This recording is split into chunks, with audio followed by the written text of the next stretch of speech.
একজন মানুষ সকালে অফিসে যাচ্ছিলেন।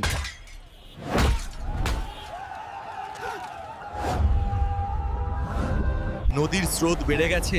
যত্ন সাহস করে পা রাখলেন কাঠের সাঁকোতে। হঠাৎ সাঁকোটা ভেঙে পড়ল।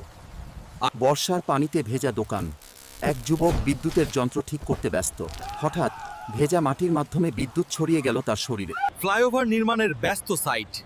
শ্রমিকরা উপরে কাজ করছে আর একজন মানুষ হাঁটছেন নিচে, ফোনে ব্যস্ত। এক তরুণ রাতের নিস্তব্ধ রাস্তায়, ফোনে মেসেজের উত্তর আসে না, মন ভেঙে গেছে। গত মুহূর্তের ভুল বোঝাবুঝি। হঠাৎ একটি দেয়াল ধসে পড়ল। জীবন নিঃশব্দে থেমে গেল। ধুলো, চিৎকার, সাহায্যের হাত। নির্মাণের গড়বড় আমাদের জন্য ভয়াবহ। এক মুহূর্তের ঝলকানি, এক জীবনের অবসান। বজ্রপাত মজা নয়, মৃত্যুর ডাক দেয় নিঃশব্দে। সামনে ট্রেন আসছে, গেটম্যান হাত নাড়ছে, কিন্তু সে থামেনি। ভাবলো আরেকটু গেলেই পারবো। পরের মুহূর্তেই জীবনের ব্রেক শেষ। ডাক্তারের প্রেসক্রিপশন দিলেন, ওষুধ পেলেন দেয়, কিন্তু সেটাই ছিল ভুল। একটা ছোট ভুল, একটা বড় ট্র্যাজেডি। ওষুধ মানে জীবন, ভুল মানে মৃত্যু। আপনি হয়তো এখনই বের হচ্ছেন কাজে, অফিসে, দোকানে বা বাজারে।